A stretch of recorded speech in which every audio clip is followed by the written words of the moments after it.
Magandang oras na naman sa inyong lahat mga kaibigan.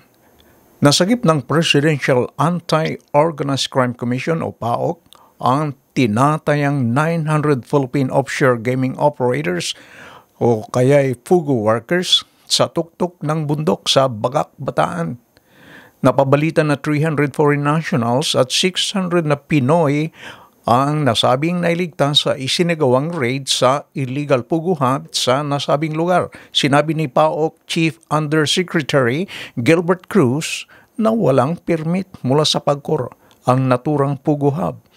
Sinalakay ng pinagsanib na puwersa ng PAOC, PNP, SCG, CIDG, Bureau of Immigration at NBI ang nasabing scam hag. Sabisa na rin ng search warrant for human trafficking. Ayon naman kay PAOC spokesperson Winston Casio, isang Malaysian company ang nagpapatakbo ng operation kung saan lumalabas na halos wala pang 2 taon, wala pang 2 years na nag-ooperate ang naturang scam farm. Hindi raw basta-basta nakakalabas ang mga empleyado dahil malayo ito sa mga kabahayan. Kung matatandaan natin, ang nasabing lugar ay in-inspection ng provincial at municipal government officials noong nakaraang mga buwan at sinabi nilang hindi ito Pogo Hub. Panoorin natin ang video tungkol sa nasabing inspection. Ang lokal na pamahalaan ng Bataan sa Central One na isang business process outsourcing o BPO company sa lalawigan. Tugon ito sa panawagan ng Presidential Anti-Organized Crime Commission o PAOC na nagbibigay kalayaan sa mga lokal na pamahalaan na pangunahan ang pag-inspeksyon sa mga kumpanya na kanilang nasasakupan at upang huwag nang hintayin pa na mismong ang komisyon ang magsagawa nito. Ito ay kasabay ng kontrobersya na kinasasangkutan ng mga Philippine offshore gaming operator at ang sunod-sunod na isinagawang raid sa mga pinaghihinalaang illegal na Pogo Hub sa iba't ibang lugar sa bansa. Pinangunahan ni Governor Joet Garcia ang pag-ikot at pag-inspeksyon sa mga pasilidad ng nasabing BPO company. Kaya naman din po tayo nag-re-inspection dahil kung napanood nyo rin naman sa TV si PAOC, siya na rin nanggaling rin sa kanila na kesa antayin pa sila na bumaba, mag-raid, etc. Kayo na, mga nasa local government units, yung gumawa ng paraan para mag-inspect, siguraduhin na walang illegal na nangyayari sa mga negosyo, lalo na sa mga BPO or POGO, sa iba't ibang lugar ng ating mga probinsya. So in this case, dito po sa Bataan, although nabisita na nga natin nung nakaraan, kaya sinama rin namin kayo para in-adherence na rin sa request ng PAOC na kayo na rin po gumawa ng due diligence na inspection para siguradong safe yung ating pong mga kabayan at wala pong illegal na nangyayari. Bagamat ayon kay Atty. Joey Angeles, ang Central One area ay may hawak na lisensya na katumbas ng sa Pogo.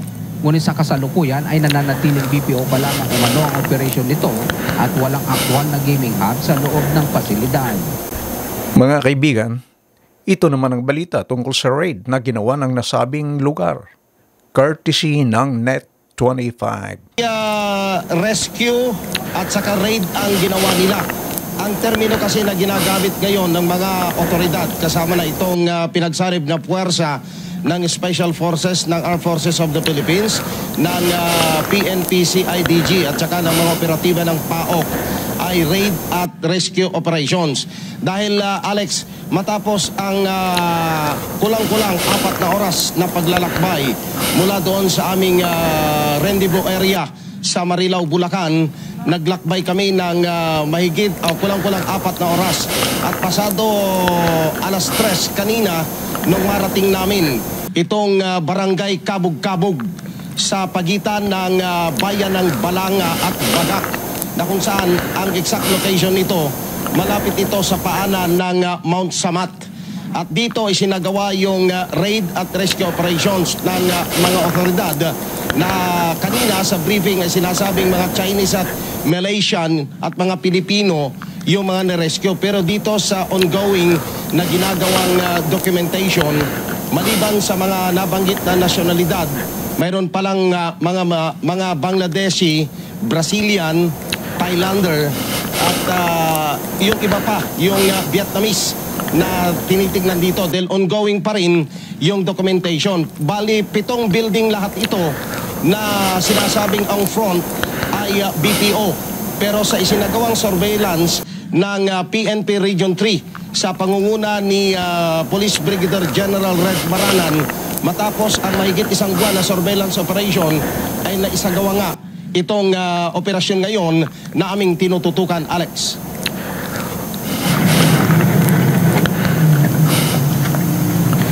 Nagsagawa ng raid at rescue operations ang pinagsanib na puwersa ng Armed Forces of the Philippines, Special Forces at Philippine National Police Criminal Investigation and Detection Group at Presidential Anti-Organized Crime Commission sa isang malaking pogo hub sa barangay Kabog-Kabog, Balanga, Bataan. Ang raid at rescue operations ay sa pamagitan ng 15 search warrant ng korte dahil sa issue ng human labor trafficking. Na-rescue ang 300 na mga dayuhan na kinabibilangan ng Malaysian at Chinese nationals at 600 mga Pinoy. Sinabi ni Winston Casio, spokesperson ng PAOK, ang establishmento ay pag-aari ng Kamaya Land Development Central Park bilang business process outsourcing, subalit ginawang Pogo Hub nang walang permit mula sa PAGCOR. The company's share is under Central Park, Central 1, Bataan ang may-ari po nito. Itong property po nito, ang nagmamayari po nito, di umano ay Kamaya Land Development. Purely, this is supposedly a BPO, Business Process Outsource, BPO. Kaya lang po, marami kami natanggap ng mga videos na po dito sa loob na hindi BPO sa kanilang ginagawa, kundi different forms of online scams, primarily sports betting scam.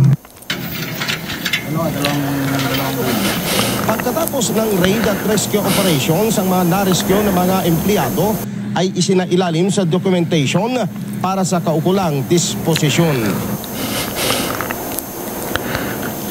Alex, ang ginagawa ngayon dahil katatapos lamang na bumuhos ang malakas na ulan dito sa aming kinalalagyan, ongoing pa rin yung documentation.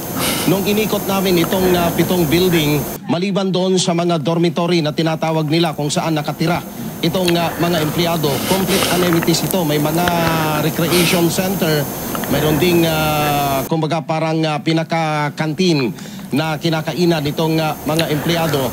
Ito'y bantay sarado na ngayon na mga kagawad ng PNP CIDG. Pinadlak na nila at nagsasagawa na ng masusing investigasyon dahil ang sabi yung mga Pilipino kung wala namang may kakaso pauwi na, pero itong mga dayuhan ay iti-take custody ito ng PAOK, Alex, para doon sa dapat kung ano ang dapat na gawin nila kung ito ay pababalikin doon sa kanilang mga bansa na pinanggalingan. Alex. Okay, Vic, kung ito ay isang raid and rescue operation, sabihin natin, mga biktima nga sila.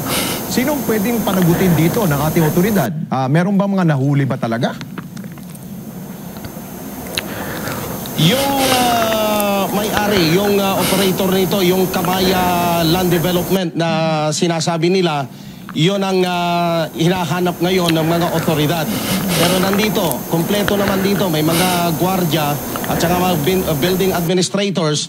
Nagsasagawa pa sila ng investigasyon at proper documentation, Alex, kung ano ang magiging kahihinatnan nito hanggang mamaya pagkatapos ang isasagawang mga proseso dito sa ginawang raid at rescue operation, Alex. Okay, siguro pang huling katanungan na lang siguro, Vic, no? Dahil sa mga nakalipas na mga raid ng ating PAOK, PNP at AFP, tulad dyan sa lalawigan ng Bataan at maging sa Pampanga, halos ang mga lokal na pamahalaan ay pinapanagot.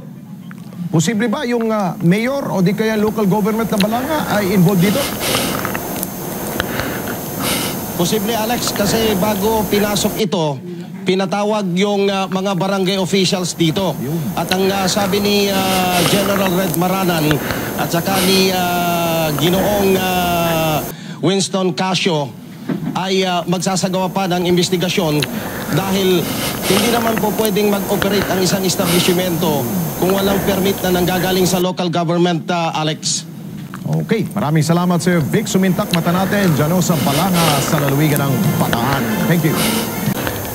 May mga nagtatanong ngayon kung ito rin ba ay isasama ng Kamara sa kanilang pagdinig ukol sa operasyon ng Pugo para malaman din kung sino ang mananagot. kung may kinalaman din ito sa operasyon ng Pugo sa Tarlac at Pampanga. Abangan natin ang susunod na kabanata. Mga kaibigan, maraming salamat sa inyong panonood. Huwag niyong kalilimutan na mag-subscribe sa ating channel. Please like, comment, and share. Pakiclick na rin ang notification bell para hindi niyo makaligtan mga bago at susunod nating video. Bye-bye!